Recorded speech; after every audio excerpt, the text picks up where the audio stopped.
देखिए साथियों, ये प्रतिशत का तरीका है। बिल्कुल इजी तरीके से ये नोट्स बनाया गया है और आप समझिएगा एक एक तरीका किस तरीके से इसको हल करेंगे। तो पहला दिया है 240,80 का कितने प्रतिशत है। इसकी ट्रिक क्या है कि जिसमें का वर्ड लगा है वो बट्टे में जाएगा और जिसमें नहीं लगा है वो ऊपर रहेगा। तो का किसमें लगा है 80 का, 80 बट्टे में जाएंगे तो 240 बट्टे 80 गुणा 100। आप काट पीट लीजिए बराबर 300 प्रतिशत आएगा। आगे आया 80 का कितने प्रतिशत 80 है तो 80 का ये इसमें का आया तो ये संख्या बट्टे में जाएगी और ये संख्या ऊपर आएगी। 80 से 80 कट गए बराबर 100%। आगे समझिएगा, आगे दिया है 150 मीटर 3 किलोमीटर का, किसमें आया का इसमें, तो ये वाली संख्या बट्टे में जाएगी। लेकिन एक शर्त है कि दोनों राशियां बराबर होनी चाहिए, या किलोमीटर में होनी चाहिए या मीटर में होगी। तो 1 किलोमीटर बराबर 1000 मीटर, तो इसको मीटर में बदल दिया गुणा 100, इसको काट पीट लीजिएगा तो कितनी आएगी 5%। अगले समझिएगा 36 सेकंड 1 घंटे का कितने प्रतिशत है। तो 36 सेकंड 1 घंटे का कितने, घंटे का घंटा कहाँ गया नीचे, 1 घंटे में कितनी सेकंड होती हैं 3600 सेकंड होती हैं। कितनी सेकंड होती हैं 3600 सेकंड होती हैं। तो 36 बटे 3600 गुणा 100 से ही काट दो बराबर 1%। आगे ले देखिए 200 का 12% कितना होगा। तो इसमें प्रतिशत लगा है, क्या है इसमें प्रतिशत लगा है तो सीधे सीधे लगाएंगे का, यहाँ का मतलब गुणा हो गया 200 गुणा 12 बट्टे 100 बराबर 2 बिंदी से 2 बिंदी 12 दूनी 24। आगे समझिएगा, आगे दिया है 300 का 12% का 20% का 40%। का मतलब होता है गुणा इन सभी संख्याओं में 300 का मतलब गुणा 12% का बट्टे 100 गुणा का मतलब गुणा 20 बट्टे 100 का मतलब गुणा 40। तो इन सभी को हल करेंगे तो ये उत्तर आएगा। आगे देखिए 1% का आधा कितने होता है, 1% का मतलब प्रतिशत खत्म करेंगे तो बट्टे 100 लगाएंगे और का मतलब गुणा आधा का मतलब 1 बट्टे 2। इनको हल करेंगे तो ये उत्तर मिल जाएगा। आगे देखिएगा कह रहा है कि किसी संख्या का 16% 48 हो तो वह संख्या ज्ञात कीजिए। 16% किसके बराबर था 48 के, तो 1% 16 का भाग दे दो कितने आ गए 3। तो 100% पूछ रहा है तो 100% 3 में 100 का गुणा कर दो तो 300 आ जाएगा। आगे समझिएगा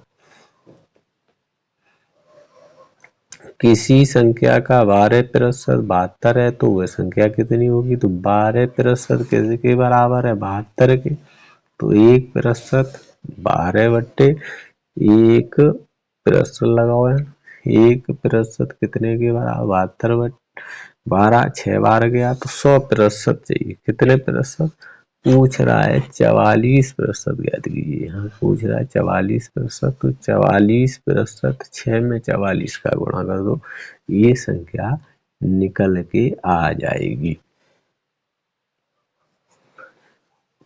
इसमें देखिएगा कह रहा है कमी पर आधारित प्रश्न, कमी पर आधारित प्रश्न है। तो सीता की आयु गीता की आयु से 10% कम है, तो बताइए गीता की आयु सीता की आयु से कितने प्रतिशत अधिक होगी।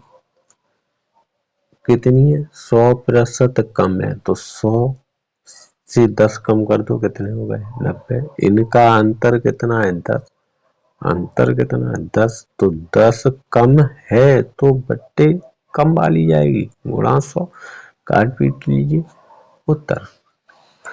अगला समझिएगा रहीम की ऊंचाई करीम की ऊंचाई की 50% कम है, तो ज्ञात कीजिए करीम रहीम से कितने प्रतिशत अधिक होगा या ऊंचा होगा। 50% कैसी है, कम।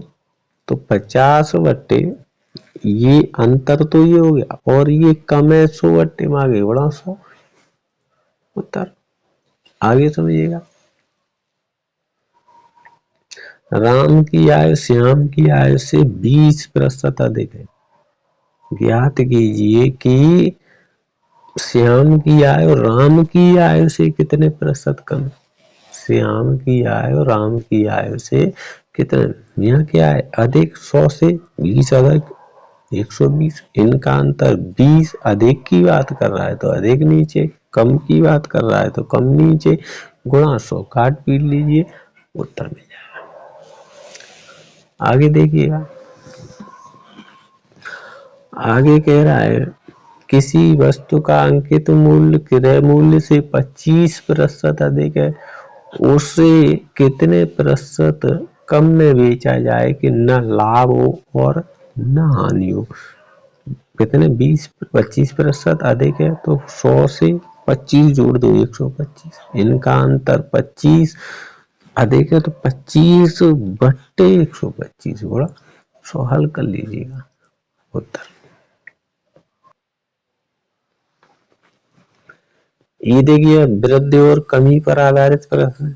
एक व्यक्ति की आयु 10% बढ़ी, कुछ दिनों बाद पुनः 20% बढ़ गई, ज्ञात इस प्रकार व्यक्ति की आयु में कुल कितने प्रतिशत वृद्धि हुई।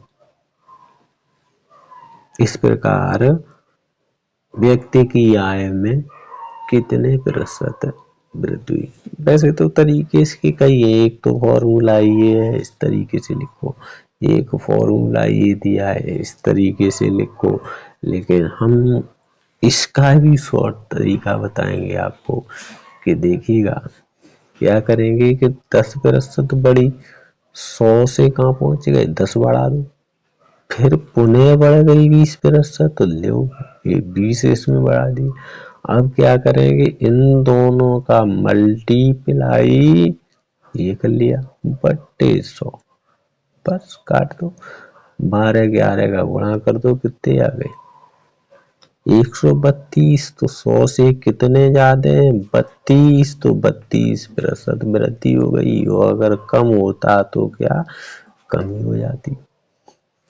बात समझ में आई, कम होता तो कमी हो जाती। अगला देखिएगा, मोहन ने अपने व्यय वाले 15% घटाया, पुनः 5% घटाया, इस प्रकार उसने व्यय में कुछ कितने प्रतिशत कमी हुई। अगर तरीके पे जाएंगे तो ये माइनस ये घटाया, प्लस माइनस माइनस ये सूत्र याद करो, ये सब करना पड़ेगा, ये तरीका है करने का। और अभी कराया उस वाले तरीके से समझिएगा। पहले 15% कमी हुई, 100 में से 15 घटा दिए, फिर कितनी 5% कमी हुई, 5 घटा दिए, बताया था इन दोनों का गुणा, तो गुणा कर लिया बट्टे 100, बस हल कर लो उत्तर, हल कर लो उत्तर मिल गया। अगला समझिएगा, एक व्यक्ति की मजदूरी पहले 20% बढ़ी, वस्तु कुछ ही दिनों बाद मजदूरी 10% घट गई, इस प्रकार उसके मजदूरी में कितने प्रतिशत परिवर्तन हुआ। तो पहले बढ़ गई, 100 से बढ़ा दो डायरेक्ट, 100 से बढ़ाओ 120, घट गई कितनी 10 घट गई तो 90 रह गए, गुणा 100, इनको हल करो फटाक से, 108 आ गया। और 100 से कितने ज्यादा है 8, तो 8% वृद्धि हो गई। इसी में एक और सवाल देखिएगा, किसी भिन्न के अंश में 10% वृद्धि और हर में 10% कमी करें तो परिणामी भिन्न इतनी प्राप्त होती है। तो मूल भिन्न ज्ञात कीजिए। 10% वृद्धि 110, 10% कमी 90, आप समझिएगा। भिन्न क्या होती है, अंश बटे हर। पहले वृद्धि हुई 110 और कमी हुई, मूल्य भिन्न कितनी थी, इतने। फिर क्या काम किया, अंश बटे हर, ये लिखिए संख्यात्मक मान को जो भाग में थे तो गुणा में आ गए, और जो गुणा में थे तो भाग में। हल कर लो, इनको काट पीट लो।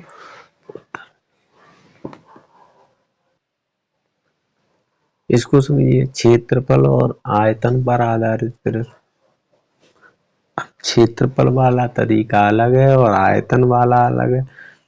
क्षेत्रफल में क्या है, लंबाई गुणा चौड़ाई होती है, जबकि आयतन में और ऊंचाई भी शामिल होती है, तो इसका तरीका अलग है आयतन वाले का। लेकिन क्षेत्रफल वाले का यही तरीका है। देखिए, एक आयत की लंबाई में 5% वृद्धि की और चौड़ाई में 10% वृद्धि हुई, तो उसके क्षेत्रफल में कितना परिवर्तन होगा।